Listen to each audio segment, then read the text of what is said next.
Hoje nós vamos falar sobre as inovações no Código de Defesa do Consumidor. O anteprojeto já está em tramitação no Senado. A comissão de juristas, criada em novembro de 2010 para atualizar o CDC, apresentou as propostas no dia 14 de março ao presidente do Congresso Nacional, o senador José Sarney. Nossas convidadas, a juíza Cláudia Helena Batista, do Juizado Especial das Relações de Consumo de Belo Horizonte, e a deputada Lisa Prado, vice-presidente da Comissão de Direito do Consumidor da Assembleia Legislativa de Minas Gerais. Numa parceria da TV Assembleia com a Magis, a Associação dos Magistrados Mineiros, o Via Justiça está começando.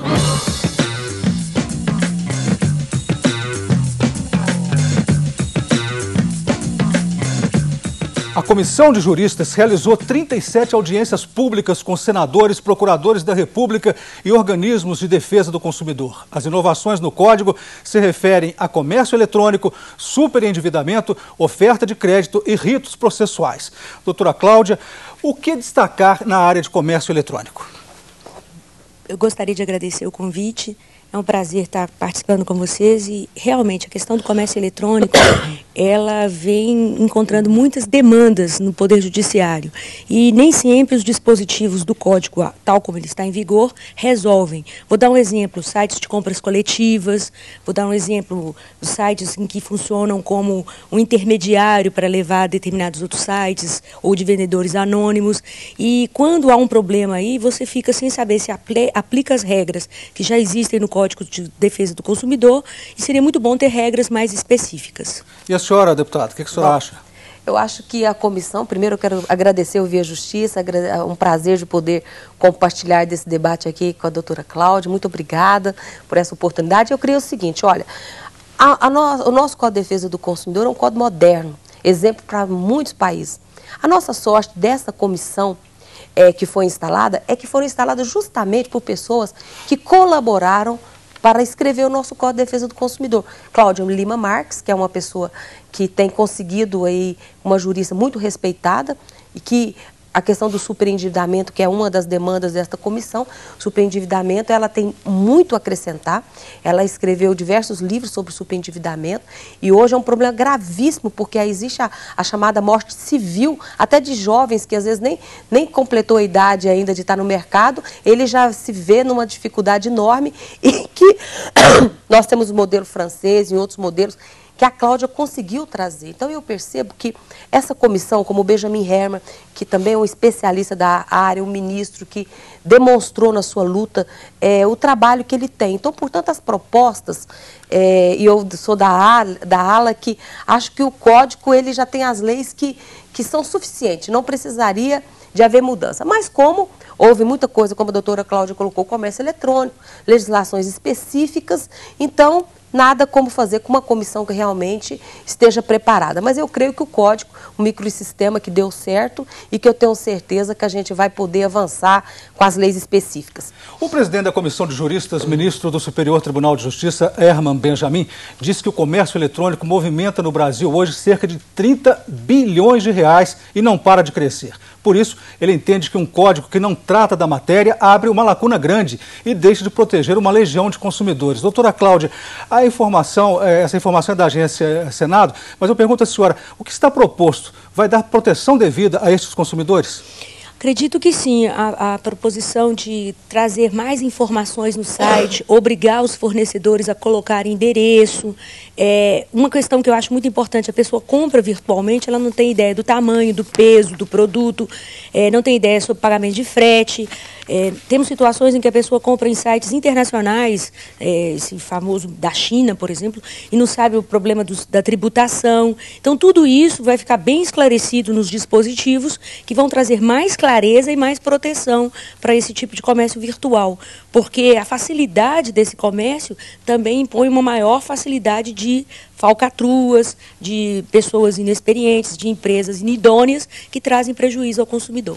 As modificações no CDC incluem as penas de suspensão temporária ou proibição de oferta de comércio eletrônico a fornecedor que for reincidente em práticas abusivas contra os consumidores. Se o fornecedor descumprir as penas, o juiz poderá determinar o bloqueio bloqueio de contas bancárias e a suspensão do repasse de pagamentos e transferências financeiras. O que o senhor acha dessa penalização, deputada? Olha, o Código já prevê as medidas cautelares. O problema é que nós temos muitos juízes, promotores, eu conversava com a doutora Cláudia agora há pouco, que foi formado não com esse novo olhar da Constituição de 88, que o Código de Defesa do Consumidor, e tem aí para os consumidores, é um direito fundamental, mas nas suas faculdades não tinha essa matéria, não foi com esse espírito cidadão, não foi com esse mundo globalizado. Antes você conversava com o seu João ali da esquina, você sabia com quem você estava negociando.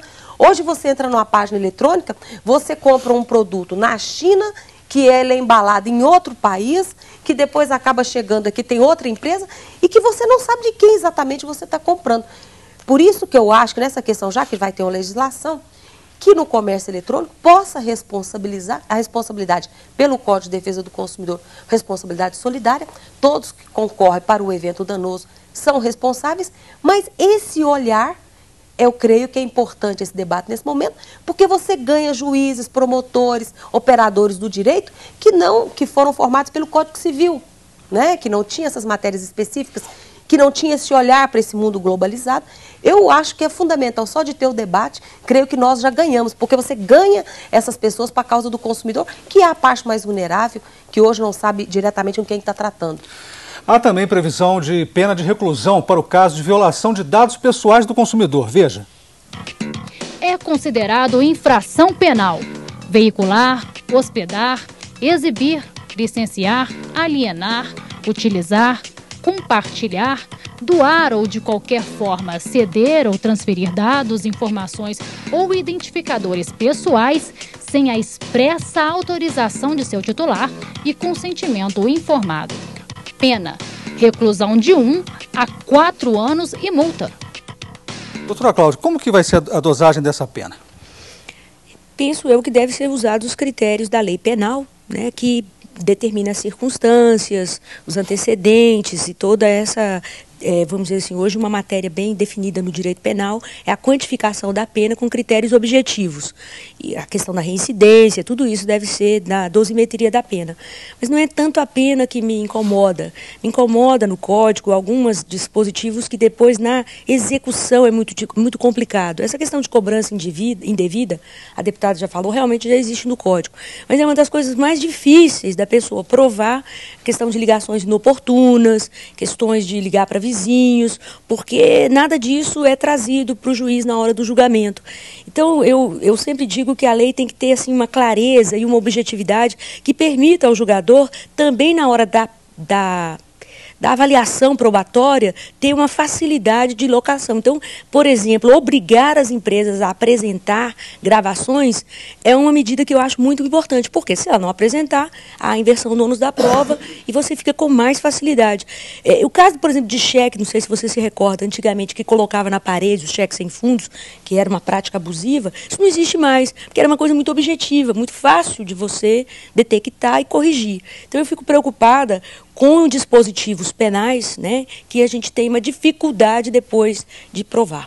Entre as principais inovações está a proibição do envio de spams e mensagens eletrônicas não solicitados. Isso vai prejudicar a propaganda pela internet até que ponto, deputada? Eu creio que não. Na verdade, existe um abuso. Hoje, muitas pessoas já estão agindo de forma a consultar. Quando você vai comprar numa determinada loja, o que acontece? Eles não te avisam, vende o seu cadastro, sendo que você não autorizou. E em Uberlândia, por exemplo, eu apresentei uma proposta e agora o Franco Cristiano, que é o atual superintendente do PROCON de Uberlândia, atendendo uma lei de minha autoria, vai executar agora.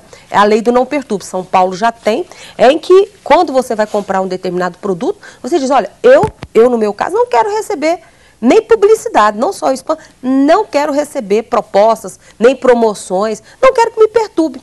Há uma agressividade muito grande. Então, esses mecanismos vão colaborar para que realmente as pessoas que estão atrás do computador pensam que vão ficar impunes. Então, tem legislação, tem especificar, eu creio que vai facilitar aí, ajudar o juiz a tomar suas decisões com mais consistência. O Via Justiça faz agora um rápido intervalo, voltamos em instantes.